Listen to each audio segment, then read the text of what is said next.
Olá, povo de Deus, 26ª semana do Tempo Comum, sábado, 3 de outubro de 2020.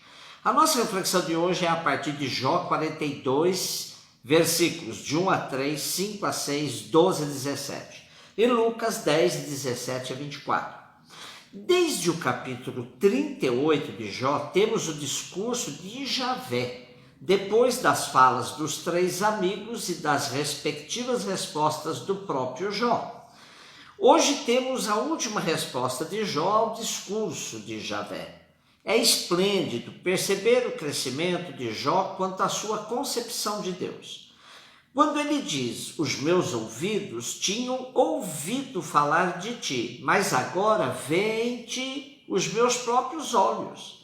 A Bíblia de Jerusalém comenta, não é visão propriamente dita, mas sim percepção nova da realidade de Deus. Jó, que possuía de Deus apenas uma ideia transmitida pela tradição, penetrou no mistério e inclina-se perante a onipotência. Suas interrogações sobre a justiça permanecem sem resposta. Mas compreendeu que Deus não tem de prestar contas e que sua sabedoria pode conferir um sentido insuspeitado a realidades como o sofrimento, a morte. Na realidade, a grande questão parece que o autor do livro de fato não tinha resposta.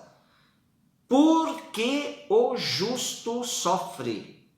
Nesta perspectiva, terminamos a leitura de Jó sem que ele tenha a resposta de todas as suas interrogações, mas o final apresenta um jovem mais amadurecido e até conformado, sabendo que na vida não teremos respostas para tudo.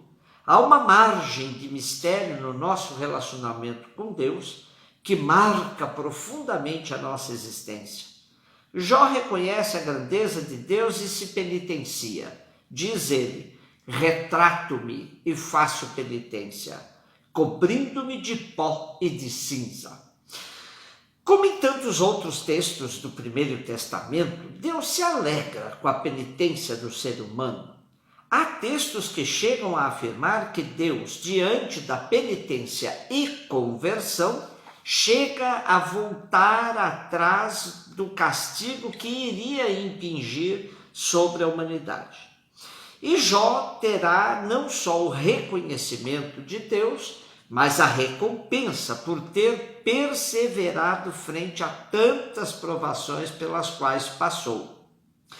O Senhor abençoou a nova condição de Jó, mais do que a antiga, restituindo-lhe tudo o que havia perdido, dando-lhe até novos 7 filhos e 3 filhas, e concedendo-lhe uma vida longa e próspera.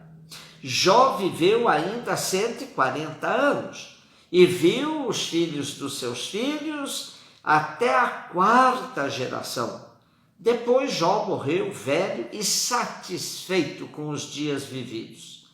Jó passou pela noite escura da fé, como os grandes místicos, João da Cruz, Teresa d'Ávila e outros. Foi recompensado pela perseverança, autocrítica e capacidade de se dobrar frente ao mistério insondável de Deus.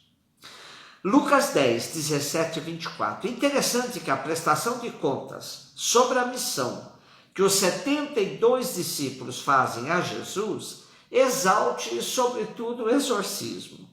Jesus confirma que de fato eles terão poder sobre Satanás, que cairá do céu como um relâmpago, e poder também sobre os animais peçonhentos, mas nada disso deverá fazer com que eles saiam cantando loas. Mais importante que tudo é o fato de se pertencer ao reino.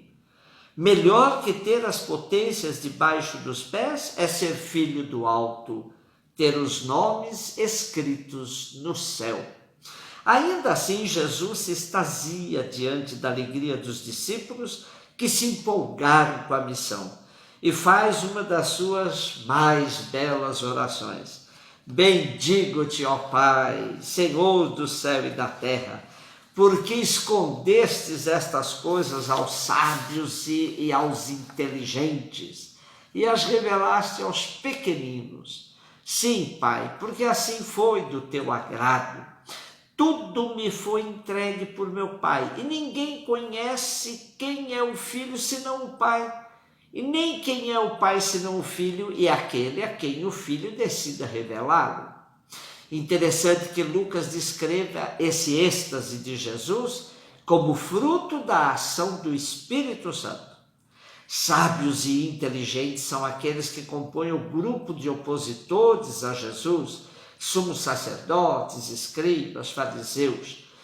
Uma vez mais, Jesus compara seus discípulos com os pequeninos. É a estes que Jesus ama e revela o Pai, revelando concomitantemente sua filiação divina.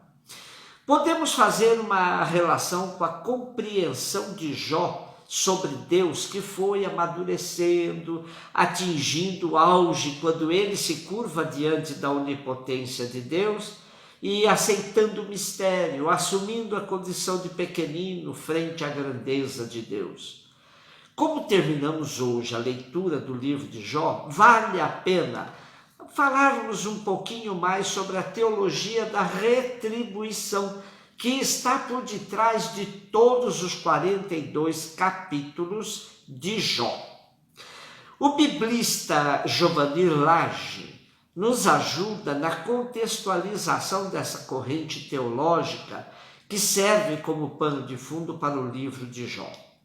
Diz ele: para a teologia da retribuição, era inconcebível pensar em um Jó pobre e miserável e ao mesmo tempo justo e íntegro. A tese defendida pelos amigos de Jó de que o justo não sofre, não padece, não experimenta provocações, provações nem opressões, era uma maneira de defender a teologia da retribuição, mesmo que à custa do sofrimento humano.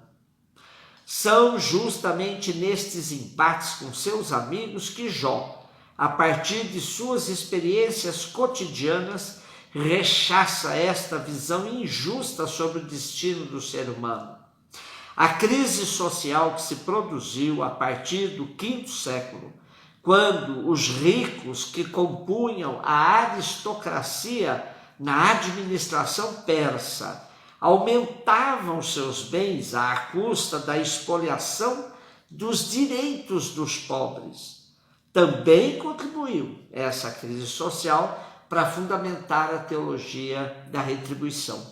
E nesse contexto, os ricos aristocratas eram classificados como malfeitores e piedosos. Os piedosos apareciam como uma antítese aos malfeitores, tornando-se um reflexo fiel do extrato solidário da classe alta.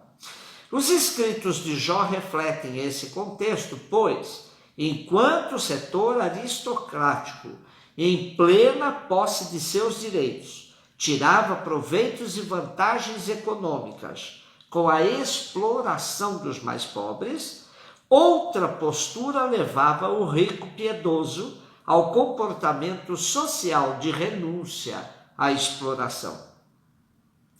Se ficou popular a figura do Jó paciente, por outro lado, é preciso reconhecer também um Jó que protesta e se faz rebelde diante do sofrimento e das relações injustas sentidas na própria pele.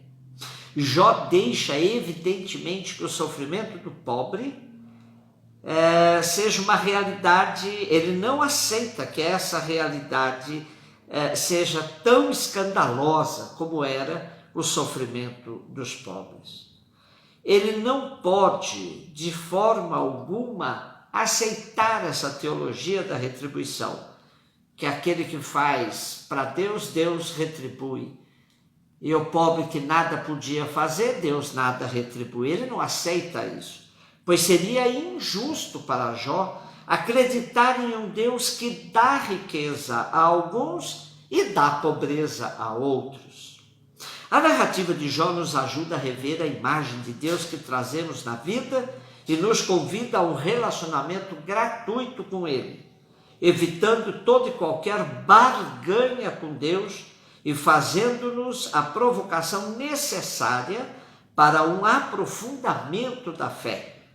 Somente entende Jó quem se dispõe a fazer com ele a experiência mais profunda de Deus, que passa pela situação existencial concreta, seja de vida na bonança ou no sofrimento.